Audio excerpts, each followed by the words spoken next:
Priest is a lot like life. There are some interesting moments, but then it's really boring in the middle. And now it's time when we answer the question, is this entertainment?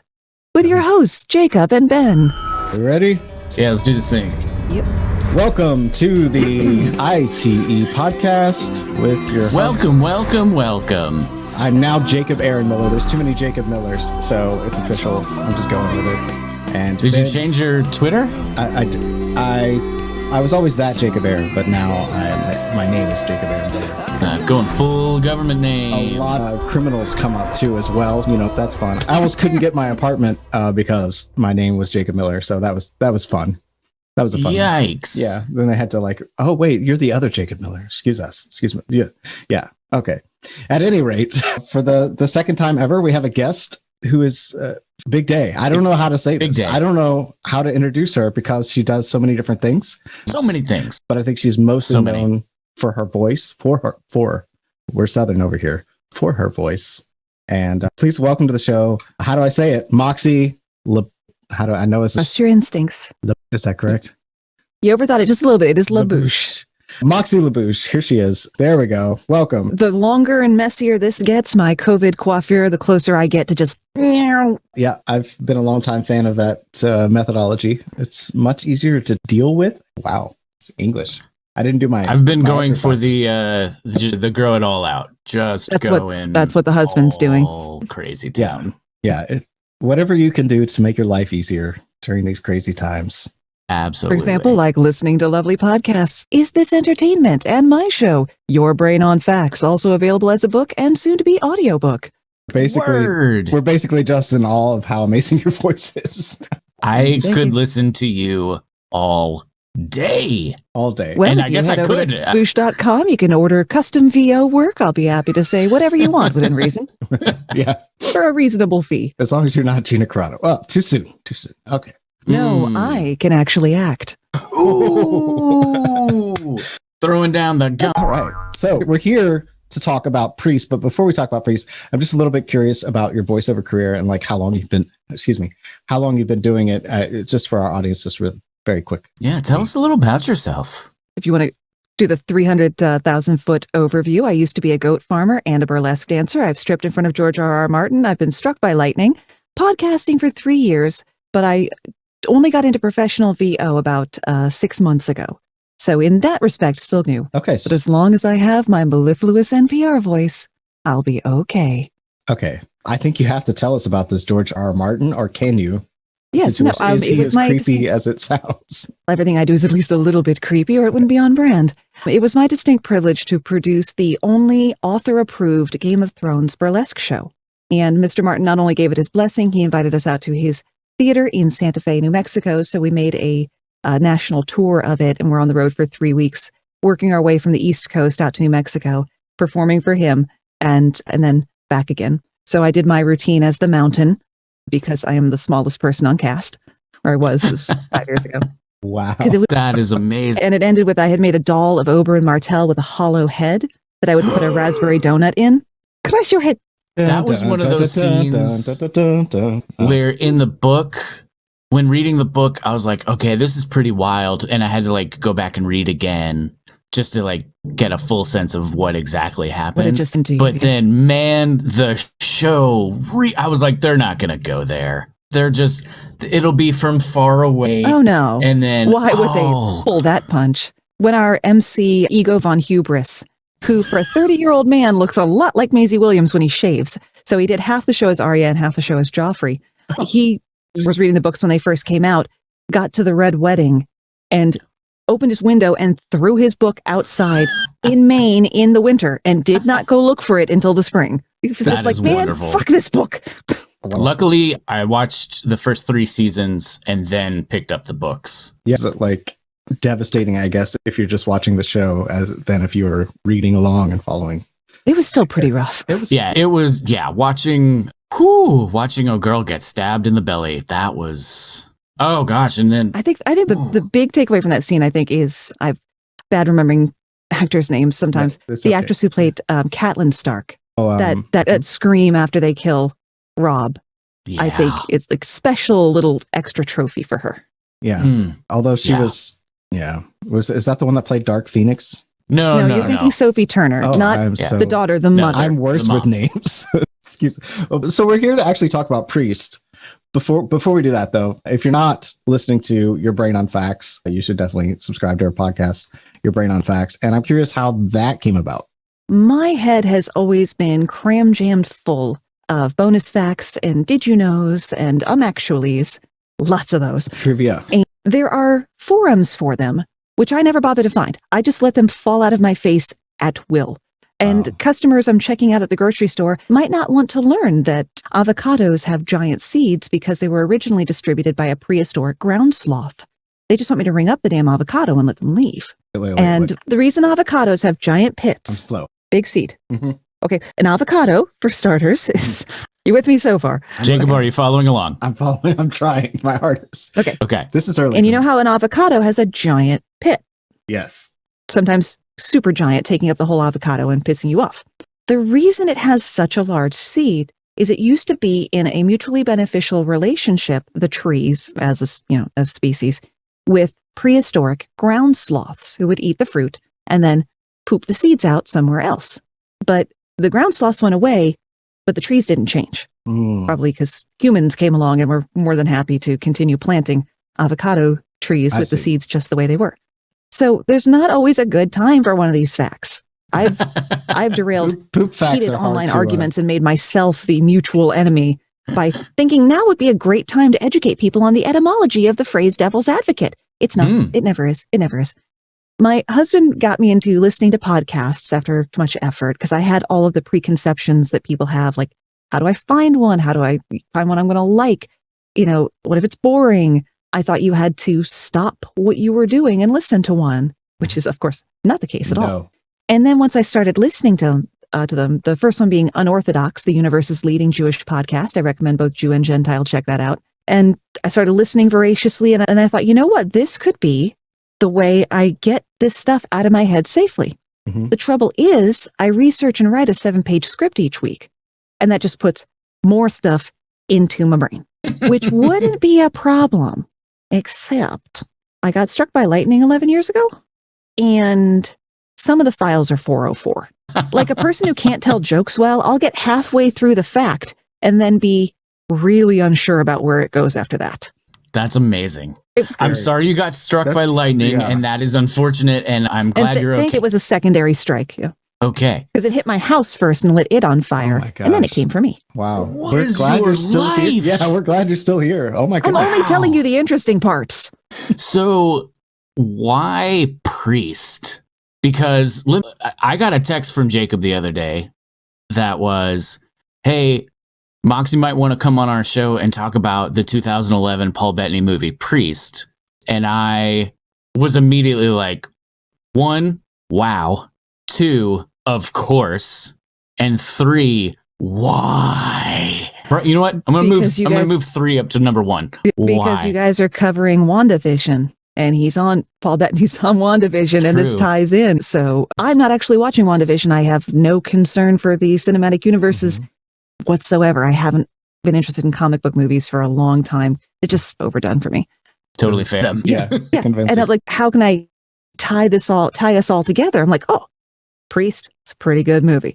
Normally when I can horn my way onto a pop culture or a movie podcast, I make them talk about Ravenous, which if you haven't seen, Robert Carlyle movie. Who is Robert Carlyle as a cannibal in the American frontier. Right. It was marketed wrong. It was marketed like a comedy, but it is a horror comedy, but not really. And it's kind of a black comedy, but not really. And there are cannibals, and David Arquette's in it for some reason. And are cannibals the natives, or the cannibals eat the natives? I'm curious. Yes. No, it ties into the myth of the Wendigo, and everybody should watch it. You got to bootleg it. It's hard to find. But the 1999 movie Ravenous with Robert Carlyle and Guy Ritchie. That's normally what I talk about when I go on a movie podcast. But this time, changing it up a little bit, we're going to talk about Priest. Another underrated, underappreciated, badly marketed movie. I'll tell you I feel like this movie falls in the kind of underworld kind of realm. Maybe I'm just thinking along the lines of like vampires, color coordination. Yeah, I guess thematic. The aesthetic is similar. Yeah. The aesthetic is definitely similar, and I'm sure the customer base, as it were, has a lot of overlap. So, what's your jam about this movie, other than Paul Bettany is a glorious human being?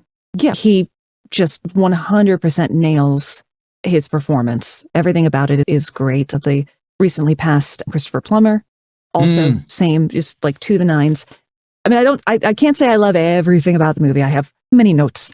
It started out so intriguing. I was just blown away by this animation at the beginning. Now the opening. I've got to interrupt. The opening animatic is incredible and teaches us about this world and this lore, and it seems so deep and full of possibilities. And then as the movie went along, I was disappointed that they didn't go back and teach us a little bit more about what they were talking about.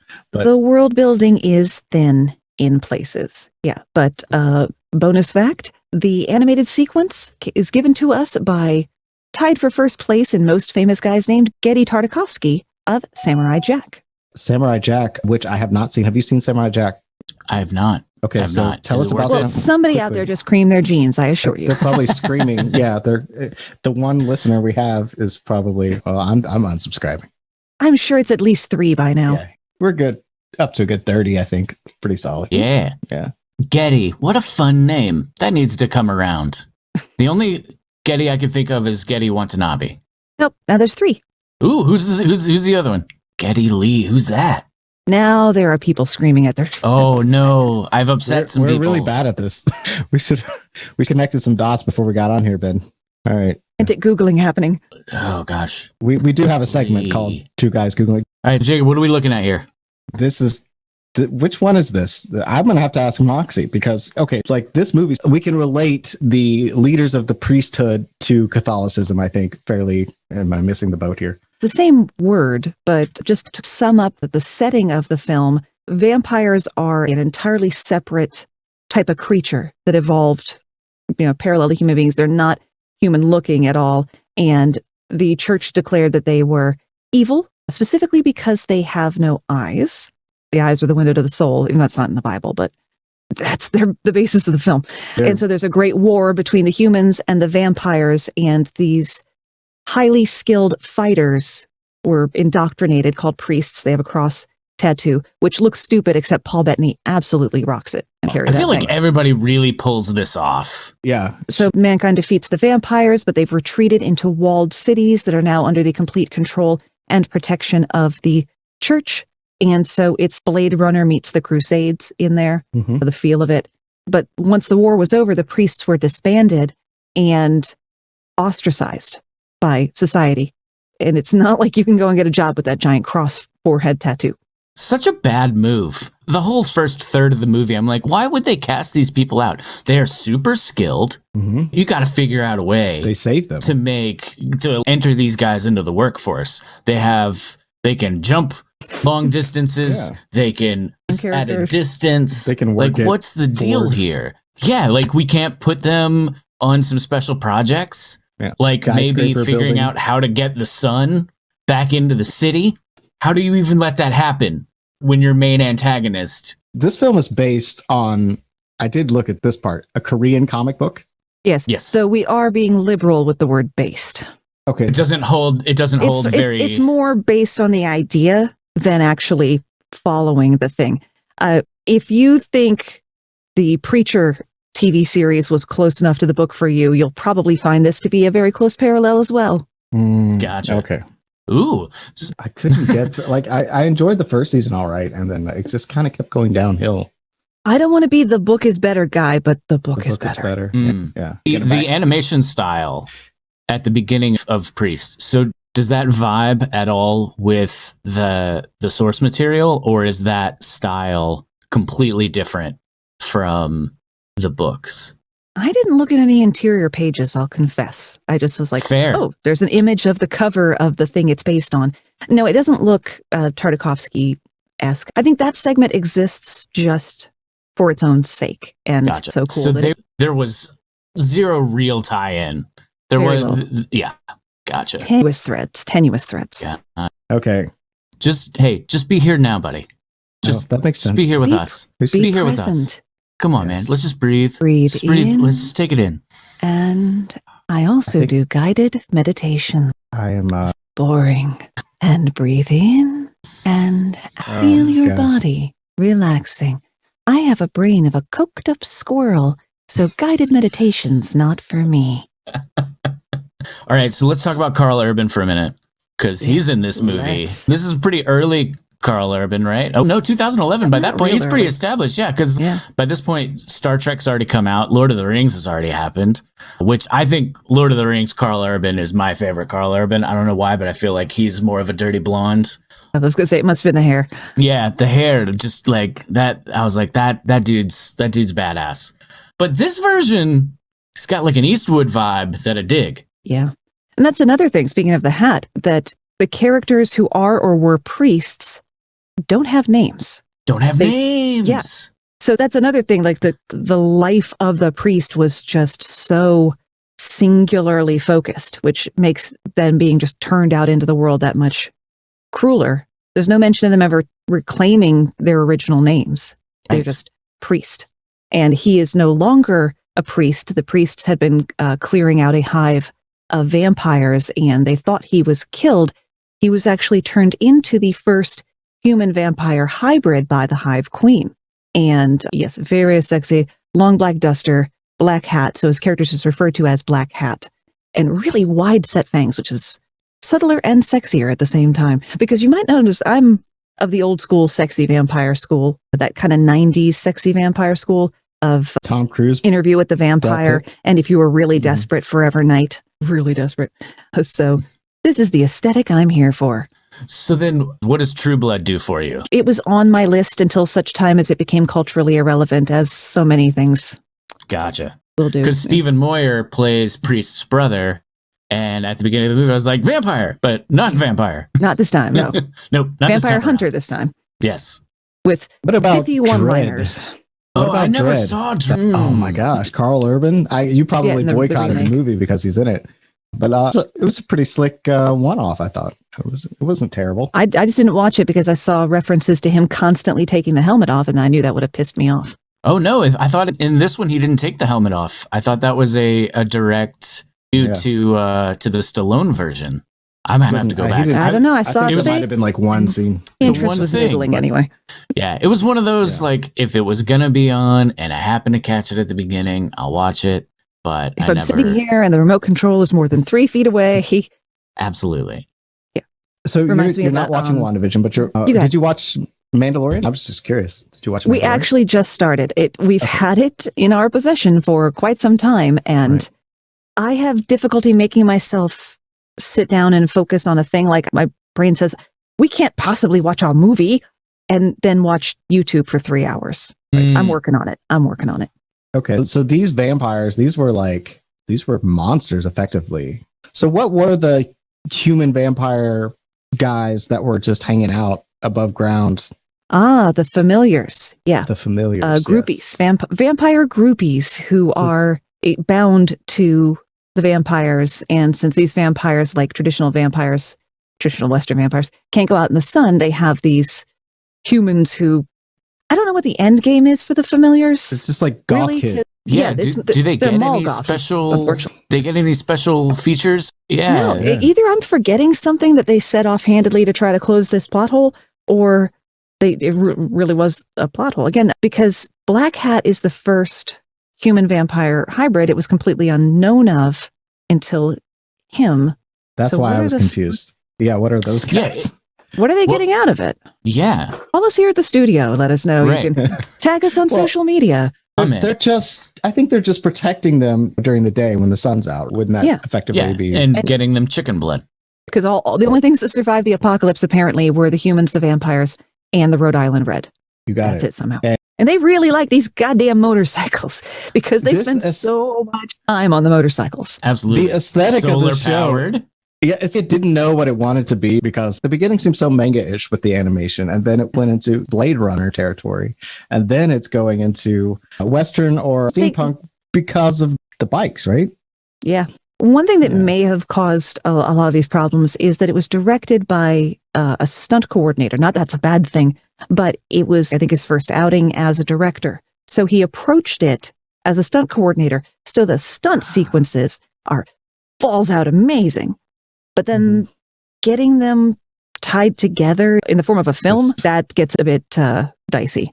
And the pacing is not good because it's not a short movie, but it kind of seems to end just as it's getting going. Yeah. It's like, we're going to go do this thing, and then it just ends. And I was going to watch. What do we do? Okay, we finally get Karl Urban, and we finally get Paul Bettany, and they're on the train, and they're fighting, and then it blows up, and he's gone, and that's it. Yeah. They're like, he and the priestess are like, no, now we have to go here and do this thing, and then it just ends. I'm like, wait, we just finally got into the meat of this movie. All the vampires. Yeah. They got to go find the queen. Hence the sequel. But the potential is, like you said, huge. Like, they could have really dived into what are these monsters? Where did they come from? Why, you know, are they well-meaning? Is there like they're just trying to get by? We get 8 Pirates of the Caribbean movie and we can't get a second priest. Like somebody who loves it and recognizes its flaws and can fix them going forward. Exactly. We need a Ryan Reynolds for this movie. Yes. Someone That's true. with clout and money and the motivation to see this film done right. So then you Paul end up Bettany with the Ryan Reynolds of this movie? He doesn't have the... No, in terms of has making more the clout thing now. happen, like how Reynolds I know. made Deadpool happen. Right, but I'm saying he has it now. No, doesn't he have extra clout from WandaVision? I know, and I don't think he has the passion for this particular project that Reynolds had for Deadpool. What we need is the passion, the money, the clout, that combination. Okay. Because I'm sure he's got the money. All those things that I'm very unfamiliar with those things. Plus, with Deadpool, you have this character who's just like 90% charisma. And Priest, while I'm sure Paul Bettany could do something along those lines, that's just not who the character is. The character is this tortured soul. Yeah. And I don't know how much are people going to be along for the ride on that one. Not sure. Comical anti-hero, always an easy sell. Somber Priest, like not as much. Let's go through some of these weapons because some of these are pretty badass. Oh yeah, the props guys really excel themselves with these. Yeah, everything they pulled out looks amazing. But all Priest's weapons also have the ecumenical purpose and then the weapony purpose. So he's got a cross, but it's a dagger naturally. He's got a Bible that hides all these physics-breaking shuriken, the rosary chain whip, which is what you were asking. What am I seeing earlier? So you get to see the priestess use that in the big train sequence. She turns a guy into stew meat and it just rains down on her. She stands there in the superhero pose. I'm like, yeah, that's how you do it. Could have used 30% more of that in this film. The weapons were very clever and the auto aim, how do you say shuriken? Shuriken. Yeah, those were cool. It reminded me a little bit of the Whistlers in Mandalorian. Yeah, it's like a film that could have been more. You know what I mean? It was very close to being good. An editor probably could have hopped in here. No shade on the editor they had, but like an outside pair of eyes might have been able to hop in here and tighten this up. It's like editing can absolutely make or break a film. You can take the same can of film stock and get 5 different movies out of it if you know what you're doing. Like for example, George Lucas doesn't know what he's doing when it comes to editing. And we only have Star Wars and the whole franchise up through The Mandalorian and beyond because of his wife, Marsha Lucas, and of course the other 2 guys that got Oscars also for the editing, which was the only Oscar Star Wars got was for editing because the text crawl lasted forever. There were these unnecessary characters. Nothing happened at the right time. There were jokes where there weren't supposed to be jokes. Marsha and the other 2 guys fixed all of that. It was her idea that Obi-Wan Kenobi should die. And after the divorce, George Lucas basically tried to like Shepsut her and just strike her image off the stone. Wow. And that's why most people don't know about her. Yeah, she was what saved episode 4 in the edit. She made it. And you can read more about it on the Your Brain on Facts book. Order from bookshop.org to support your local bookseller. Your Brain on Facts. So the book is out, right? And is the audiobook out? The book came out last year. It actually took a little while to come to a meeting of the minds with my publisher about how to approach the audiobook is all I will say. It should be obvious about this audiobook. Yeah. I'm surprised you didn't publish it yourself. Do you not produce? Yeah, I would never have undertaken self-publishing, and bless the cotton socks of everyone who does, because that is such an 100% of promotion is on you. 100%. And I've spent too many years trying to sell stuff I'm doing, burlesque, both performances and production, and this podcast and everything. And no, I cannot possibly try and fail at selling anything else. It was only through the grace of Emily Prokop from the Story Behind podcast in connecting me with her publishing company, with the one that published her book, to say. after Okay. she and I split a hotel room at a podcasting conference. And so if I had not had that introduction, I probably would never have written the book. And now I'm really curious. Do you produce your own podcast? Do you edit your own podcast? Oh, yeah. I do 100% of the stuff because I am always doing it at the 11th hour, sometimes the 13th hour. I couldn't send it off to have it done. And I changed my mind about what I want. And I could put a sound effect in here, something like that. And I only know what I want as I'm doing it. So unfortunately, can't outsource that because I would be happy to pay someone to edit this. Well, you should give yourself some credit then, because you have built sort of a brand yourself. Oh, no, I give myself tons of credit for doing, because it's 12 to 20 hours of work each week. People think that all you got to do is turn on your mic and then put it out there. And yes, some people do it that way. But if you're really trying to make a good product like we all are, it takes 3 times longer to edit than it does to record at a minimum. So next time you're listening to a podcast, editing, think about the amount of time. So a different pair of eyes might have been able to really help this movie because it slogs. It really could have moved a lot faster. Yeah, and the runtime's only it's only like 90 minutes, 87 minutes, something like that. Yeah, hour and a half. It feels like it lasts forever. It feels a lot longer. It feels a lot longer than that. But then it ends just as it's getting ramped up.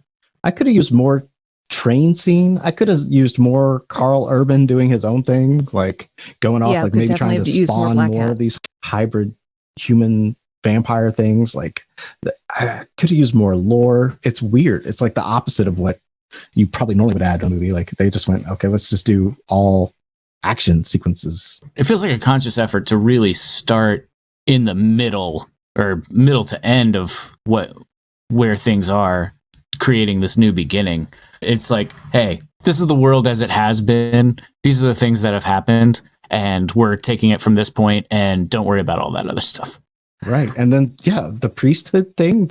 How did the priest not go after priest? Am I making any sense? The church or what have you not go after priest? Like he gets out every time, but they don't. That could have been a cool action sequence, but they just cut to him riding on a motorcycle. Like there's so many just like little inconsistencies and things they could have done with that side of things, like shown like why they feel this way or why they've decided to take this point of view. Are they corrupted by the vampires themselves? Like they could have went all kinds of weird ways with it.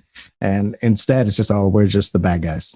Yeah, the world building has great potential. It's just thin in places. Yeah. Lots of places. Well, because otherwise you wouldn't be so hungry for all that extra lore and backstory, and we're left wondering about the world the movie is set in for the wrong reasons. You know what we're wondering? We're wondering what's in the book. That's what we're wondering. Maybe it'll sell more copies of the comic. You know what I mean? The graphic novel. Not at this point. It probably did whatever good it was going to do already. Right. That's what I mean. It probably boosted and like the sales of it. The DVD release of the movie was PG-13. So that didn't help. If you want the proper full version, you have to get the Blu-ray. Right. Yeah. No, I watched the full gore version. Speaking of full gore on the Prime. This is totally related. I'm just now getting into Vincis Demons on Stars. Have you seen this? Oh my gosh. It's incredible. It's incredibly deep storytelling and it's blowing me away, but it is also full gore. And I have a little bit of an aversion to full gore. I just have to like not look when people's heads are getting smashed and things, but it's some pretty genius storytelling. It's like very scientific, fact-based with a little bit of otherworldly, spiritual type. Yeah, that sounds pretty good. Now, when you say full gore, do you mean like the Spartacus series level of blood or what? What's the benchmark? We're talking probably closer to Game of Thrones. It's just like, why is that shot so close? You know what I mean? Like the bashing someone's head in type shot. It's just, it could be a little farther away. You don't have to zoom in on that. That sounds more like Spartacus, actually, if they do it more than once or twice. It's a few times, but not every episode. It's not like every episode is gore all the time. It's just based on the story. It's just as the story goes along, but then it's just eyeballs smashed, things like that. Yeah, maybe Spartacus. I haven't watched that in a while. I should. That was such a good show. Oh yeah, God, I feel so bad for Andy. What's his name? Oh my gosh, what a tragedy! Yeah, it was odd. The two shows I was watching at the time were Spartacus and Dexter, and the lead actors from both shows had cancer at the same time. One at least, thankfully, survived. Yeah. Of course, then you look at seasons 5 through 7 of Dexter, and you think ended this on the top. And then they're bringing it back. And they're bringing it back. Maybe To they can anyone fix who's it never seen Dexter and wants to finally watch it, please, if you never listen to anything else I ever tell you, stop after the Trinity Killer. You want to end it right there. You Yeah, the will be storytelling walking went around downhill. in a daze thinking about that season finale for a week, I promise you. And if you continue on past that, may God have mercy on your soul. It's for the experience. I imagine that's whatever story is coming has been brewing, and I imagine they're wanting to bring back some of the original vibe of the show. So I'll give it another watch, but who knows? I don't know. I feel like these No bueno. hot garbage. these let's bring it back after a couple of years. Oh, I don't know. It's a real opportunity to swing and miss. And it's energies that could be put into something original. You How know, about a new original thing? ideas. Be We don't the want people to have next those. Dexter, We all you know? want people to have the same ideas. That's the problem. Yeah. we knew we got blood from this stone last time. Let's give it another squeeze. Get some Can we facts. talk about my favorite Paul Bettany role, Please. Da Vinci Code? My goodness, what a movie! Was he The movie was fine, he also the priest? but was he also he was more of a monk, Kind of guy, yeah. He's monk albino. kind of a deal. The albino, Yeah. yeah. Oh my gosh, I'm certain he was excellent in it. I walked through the room when it was on. That's about how much of it I saw. Yeah. If we're talking about, and I didn't read the book, so I can't tie it to that, but it was one of those, I was working at a bookstore at the time, so it was one of those, everybody comes in and they're like, where's the Da Vinci Code? So I had that not for me thing going on, but then I ended up reading Angels and Demons later on a plane because I needed a book for the plane. But no, so then when I watched the movie, I was like, all right, Tom Hanks, America's dad, everybody loves him. Let's see what's going on here. And Paul Bettany, man, he brought it. He just hit that punch clock and went to work. That dude, that was great. It was a solid performance. There's a moment, spoiler alert, where he gets killed by the priest who's been running him throughout the whole movie. Yeah, and I remember it now. by It took me accident. But that moment where it's just like the look in his eyes, oh gosh, him and Alfred Molina, that was a great scene. Great scene. Those books really went conspiracy theory before conspiracy theory was like a thing, but skirted it a little bit, in the books. I think that's what made it so like intriguing and thought provoking. The books. It was like the popcorn version of conspiracy. That thing hit like wildfire, man. Yeah, it was a big deal. I remember getting those books as well. I hated Tom Hanks's hair. It didn't look good. Nope. It was very mullety. It was very Richard Marx, circa 1989. Oh, no, Richard Marx's hair didn't look that bad. Oh. Whatever stops him from excluding all the audience members under 35. We don't have any. It's our mothers, and you've been doing theater for a while, obviously. Am I wrong? Yeah, I did burlesque for 7 years. 7 years. Yep. And now I'm curious. A good time for anything. I'm curious. Did you do this before or after you were married? Curious. I happened to find burlesque at the same time that my first marriage was in its tailspin. It was like, clearly we are working our way toward the requisite amount of time living apart to legally get divorced. I see. And which was the same time I found out that burlesque was still a thing. It didn't enter into it, but there is no causative relationship there. I see. The second husband is also a burlesque performer. Okay. Yeah, because we met he performs under the name Dante the Inferno. That's Moxie amazing. is my burlesque name. The only person lucky enough to be named Moxie is Penn Jillette's daughter. So you got Moxie LaBouche and Dante the Inferno did a Jamie and Cersei duet that I would do 50 more times because it's the best thing I ever put on stage. And so obviously he's okay with it. Oh, that is wild. I'm so happy for you. Burlesque stripping as opposed to club stripping, where the money is that the burlesque shows are much more about empowerment and girl power, and the audiences tend to be 2/3 female because it's my much wife more is about like very intrigued with burlesque. What is the movie? It's probably not accurate. The one with Christina Aguilera, where she's a burlesque dancer. Burlesque. Oh, yeah, the movie's called Burlesque. It's just called. Yeah, she was completely intrigued. Yes, yes. There was a rapid influx of housewives in the burlesque classes after that movie came out, and some of them still stuck around and are doing it to this day. Right. But the movie didn't give necessarily a very accurate perception of what's going on with modern burlesque. And if you're like, oh, I wish I could go out and see a show, but we can't. Some of the shows are happening online. They're streaming the shows. Look through Facebook events, find a local, a show. It doesn't have to be local anymore because you can watch from anywhere in the world, and support people who are trying to keep their art alive. Yeah. Because if you don't think the arts are important, then what are you doing listening to a pop culture podcast? Because all of this is art. Yeah. From my point of the view, last year has taught us anything. burlesque seems a lot more like theater to me than stripping for money. Theatrical bitches, yes. It is theater. Yeah. Yeah, it also is has also a bit of circus too. I feel like there's some circus getting influxed in. Yeah. Oh, there's absolutely sideshow, and I've had gymnasts, all kinds of.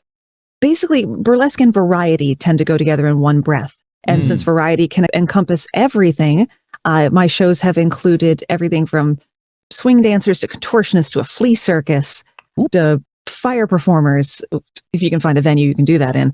And then, of course, you have people they're burlesque performers who have stripped in clubs. You can always tell them by the moves they've got. You can tell the women who've been ballet dancing since they were 3 because they actually know what they're doing.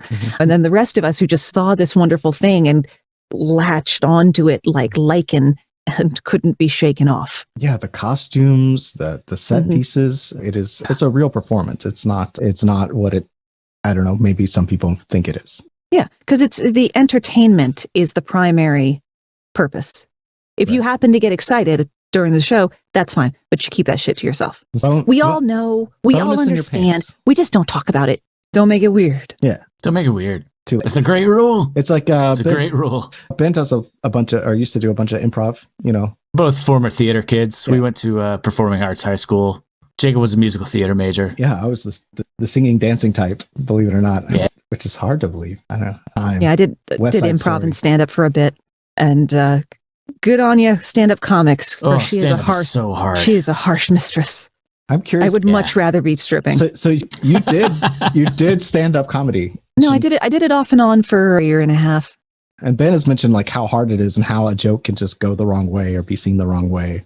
Yeah, or just being seen as not funny, which is the one you dread the most. And like, you wrote it and you thought it was the cleverest thing, the best thing you're ever going to do. And you take it to the open mic night and there's just that one cough in the back. It just crickets. And you're like, no, everything I am hinges on this joke. I love your vocal booth. That's so cool. Thank you. These are the mattresses from the guest room. Oh, okay. And then we have the obligatory U-Haul packing blankets all around. It seems to me like it's working really well. Can I ask what kind of microphone that is? This one is the Rode NT1A. Was advised to get a Rode NT1. Bought the 1A by mistake. Apparently it's less nice to female voices, but I'm making it work. Yeah, it sounds great. Yeah, it's sounds wonderful. It's being the audio engineer type. I know that it's a little more S-y from what I remember. Yeah. Sibilancy. Sibilant. Yes. Yeah, I definitely, my S's are really hard to manage on this mic. You seem to be doing an amazing job. And because this is a different sort of performance than when I'm recording for the podcast or on an audiobook. So show health is getting me through a lot right now. Ben, I know Ben is looking at trying to figure out a microphone for himself over there. Yeah, I'm rocking this USB snowball here. It does its job. It does its job. No, you don't sound bad. Yeah, it's not picking up the room too much. Oh, it picks up the room. I said too much. I qualified it. My husband has to listen when we're watching. YouTube is our TV, basically. And so when we're watching videos, any problem with the sound, he's got to hear me complain about it. Because it's, wait a minute, he's changed mics, or this was a different recording session, or just, you need a windscreen. I'm sure he wants me just to shut the fuck up about that. Wait, he's really nasal all of a sudden. What happened? Like, just watch the damn video, woman. Someone's got a lapel mic, and then in one scene, and then the next scene is the camera, and or they touch their clothes. Why? Yeah. It's just like, don't you know you've been doing this YouTube channel for 3 years, not to touch your mic. So you have the podcast, and how many have you been on? A bunch of other podcasts as well? Yeah, because I weaseled my way onto a lot of them for the launch of the book. So I did about 50 shows last summer, but I've been on a few dozen other than that, because I'm constantly wanting to talk to new people, and it exposes me to your audience and you to my audience, and everybody benefits. It's wonderful. So did your publisher help you find the podcast people, or was it like a website or a way? How did you find? There's lots of different ways to do it. There was someone from the publisher assigned to help me with that. So there are sites like Podit, which I think is spelled with 2 Ds. There are Facebook groups like Podcast Collaborators, I think it's called. If you just search for a Facebook group with podcast guest, you'll find a number of different groups. And then, of course, if you look in your groups there for your region, so there's a Facebook group for podcasters in my city, and so I trade with those people. And cool. What I have found works best, though it's tricky, is to do a guest exchange. People are much more open to that than being like, hey, can I come on your show and talk to this audience you've worked really hard for hundreds of thousands of hours to build? Would you be like, hey, do you want to come on my show and I come on your show? With my show, it's different because I'm a single host scripted show. So people have to record a segment. They actually have to do a little bit of what I do, which is the research writing. Yeah. And I basically toss over to them like a banker tossing to a reporter and then coming back again. Here's a list. So not everybody's down for doing that. Yeah. Okay. There's also a service or a site called Aubrey, just like the girl's name. Their UI is terrible. I'm sure you'll meet lovely people on there, but I don't find the navigation to be intuitive and the functionality could be improved. Of course, I haven't checked it in 6 months. It's the internet. It could be completely different in 6 months. Yeah, I typed in Aubrey podcast and it's just a bunch of other people's podcasts. Oh, dear. Oh, boy. Maybe it was Audrey with a D. I don't know. It's out there somewhere. Oh, Audrey. No. It could be at, if it were a better site, I would have remembered. I see. Oh, yes. Sorry, Audry. No, it's okay. It's fine. Yeah. I was just curious. One girl's name. So when it comes to ads, it takes a lot of exposures before people are moved to action. So definitely guest exchange is really good that way because you get this long exposure for the listener, for them to become more interested in you. It does those multiple exposures at once for you. Yeah. That, and unlike ads, it's free. So another reason I really like doing podcast exchanges. Yeah. Yeah. It's fun. It's been really a pleasure talking to you. Your voice, like I'm hypnotized, like every time you speak. It's let me know if you ever want to do a new intro for your podcast. And now it's time when we answer the question, is this entertainment? With your hosts, Jacob and Ben. Amazing. Absolutely amazing. It's so incredible. So if you want one, just send me some script and I'll do it for you. You just did it. Yeah, thank you. Okay. Well, like I said before we started, my mom had been in the radio in the 60s and 70s. So all 6 of her daughters can immediately drop into their radio voice. And so just writing ad copy off the top of my head, as long as it's for someone else's business, is easy. When it comes to marketing my own stuff, just a whistling desert plain. Blind. Get in your head about it. Yeah, no, I get that. 100%. No ideas for myself, but for everybody else. So I know exactly what everybody else should do. Yeah. Yeah. My great idea was we should put our heads in boxes that squiggle. That was it. That's all I got. Hey, it worked for Dr. Katz Cartoon Therapist. It did. Yeah. Another deep cut for you guys there. That was awesome. I remember that. That was funny. Yeah, no, it was good. Yeah.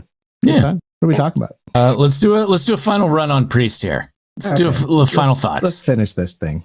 Finish him. Final thoughts on Priest. So much potential. Is this a good movie? Yes or no? On the whole, yes. She's not taking home any awards, but we'll give her Miss Congeniality. Yep. The potential evident in this is intense. It just wasn't quite realized, unfortunately. And I think maybe if you just watch it with your finger hovering over the fast forward to get through all the long drawn out shots of the goddamn motorcycles, great bikes. They're bitchin' bikes. I saw them already. Thanks. Cool. A lot of footage. They must have really had to get their money's worth out of them. Yeah. Because I know the Priest's bike is made out of 3 different motorcycles and then some other shit. So maybe the pacing will feel better if you just fast forward through the gratuitous motorcycle porn. It's too bad we can't do Netflix in 2x anymore. What? 2x speed? It used to be, there was a time when you could do that on Netflix. Okay. You could. Well, I had just said porn, and then you just said more than the usual number of X. So my brain, having not crawled very far out of its gutter, was thinking there was some kind of setting on Netflix I was not familiar with and wanted to investigate. I mean, the triple X button is missing from Netflix, yes. Netflix After Dark. After Dark can be anytime. Paul Bettany can carry a movie, though. That's what we learned, I think, from this film. Carry the whole thing. I think him and Karl Urban and Maggie Q share some of the weight there. Yeah. But he can lift more than his own body weight. Yes. For sure. Yes. If this movie was on a Showtime, an HBO, or even a TBS, if it was on TBS and I'm scrolling, I could leave it there. I could leave it on. Here's a question. Okay. Now, TBS may have changed in the years since I turned off the cable, but there used to be that late night, especially on the weekend, programming block where you could reliably expect to watch Beastmaster, Maximum Overdrive, that caliber of film. Right. So if Priest aired on TBS, now this is how you're going to give your grade for this movie. Okay. If Priest aired on TBS, would it be primetime or after midnight? Can I Would it say? be treated like a proper movie or would it be treated like Beastmaster? I feel like it would be like I maybe think 10 o'clock. It's a perfect 10 o'clock movie. I could definitely see it as a Saturday at 5 p.m. movie. You don't want to give your 7 o'clock spot to it, but I don't see it as a midnight. Really? Because who's sitting down at 5 o'clock to watch a movie? That's why I think it's more of a filler. It's like we got Priest laying around. Maybe somebody stops. That's great. We'll get some whatever. But we're not going to give it the 7 p.m. because we got to get Batman versus Superman for the 1000th time. And then our midnight is for our Big Bang Theory reruns that go from midnight to 5 a.m. Oh, And then, yeah. Ben still I has thought I would have cable. missed Maximum Overdrive. Yes. Yeah, Ben Fun does. fact about that movie. Fun fact about Maximum Overdrive, and if you haven't watched it, do. It is the only movie based on a Stephen King book that was directed by Stephen King. Oh, That's not the fact yet. That's a fact. that's a fact. Yeah. He was doing so much cocaine at the time. He has no independent memory of having directed a feature-length film. Oh, Cocaine's a hell- that is great. If you're And when making you- and when you watch if it- you're if you go making back the and watch it Trucks now. Come Alive movie, then Yeah. you know. If you go back and watch it now, you'll be like, obviously cocaine. Yes. That Yeah. makes sense. Now it all makes sense. Did Emilio think that was the movie that was gonna just take him to the next level? Man, sometimes you just need the paycheck. I feel like Just that movie need the and job. Free Jack for him are like the two. God. Just what were you thinking? It could have Free been- Jack for when you thought Johnny Mnemonic was too cerebral. We got Jeez, Mick they haven't done that Jagger movie in 20 years. and we got Emilio and race cars. Sign us up. Yeah, there was absolutely Peruvian marching powder. No snow. What happened to Young Guns, Emilio? Where did that guy go? Like, I wanted to see I more believe of that. it's called linear time. Oh. And then his brother just shat the bed all over for the Oh whole my world to gosh. see. And You got all that Hey, two and a like, half what we men money, but your soul is crushed for having to do it that way. And then, crazy What town. would Charlie, Tiger Blood. I got Tiger Blood movie. yeah, Meltdown Charlie Sheen was how when we first started watching Archer, I Mm. described it as if Meltdown Charlie Sheen was James Bond. And I haven't heard anyone come up with a more accurate description yet. I don't think there is one. I love that show, even when it sucks, which it often does lately. what, Bond? It's one of those where I've never Archer. watched it like beginning to end. I just pop in on an episode and this is fun, and then go on about my life. That's a fair approach to it too. I feel like It's Always Sunny kind of also lives in that space. Winning. That's his quote he kept saying. One of us said it out You're loud. still I'm extra slow today for some reason. Excuse me. Maybe it's been long enough. We can bring it back and it's retro. That's right. Yeah, we could take it back. Winning. There you go. You go ahead, sweetie. You go ahead and reclaim the word winning. It's one thing I'm mad about. I'm not going to get political. The past 4 years It's is fine. superlative bragging has now been ruined. You can't just be like, Mm. oh no, I am the best at making lasagna. I make the best lasagna. The best ever. You can't even say that anymore. It's been ruined. All of my groundless boasts. Please Take it please from me. explain. Please explain. I'm dumb. I don't understand. Okay. I'll tell you later, bud. I'll tell you later. I'll fill you in later. I'm a technical difficulty. My screen should just go blank. Just have the bars and the beeping. Cartoon of a little guy in an old timey studio camera with film falling out the side of it. Yeah. Technical difficulties. Please stand by. That was very accurate. Wow. And let women do announcements on TV in the It's 50s so fantastic. or 60s, first half of the 70s. What were you saying, Ben? So, what was when I asked, is Priest a good movie? You immediately said No. no. But I have basically the same conclusion, is that it could have been great. Mhm. It could have been great. The setup was so good. I was so into it. When I saw that animatic at the beginning, I was freaking out. I was like, what is this going to be? And how have I never seen this movie before? That's exactly what I was thinking. And then it just slowly let me down. And then it just became about a kidnapping and action sequences. And like you said, motorcycles. And Yeah, just a lot of tropes with the settlers and the rebellious teenager. And there's no way that bitch is wearing white. This is not about her moral character. It was really dusty out there. Super There's no dusty. way those people own white clothes that they just go out and wear on a day. Yeah. The very Off-white at first the best. motorcycle scene, motorcycle scene when Paul Bettany arrives in the town and he gets off his bike and he's not completely covered in dust. I was like, I'm out of it. I can't come on, man. You're way too clean for the amount of scoured speed. the skin from his face. Yeah. You would take those goggles off and have just like dirt The eye. everywhere the and eyes. then clean raccoon eyes. Yeah. That was, however, not my biggest. That's not even in my top 10 complaints on the film.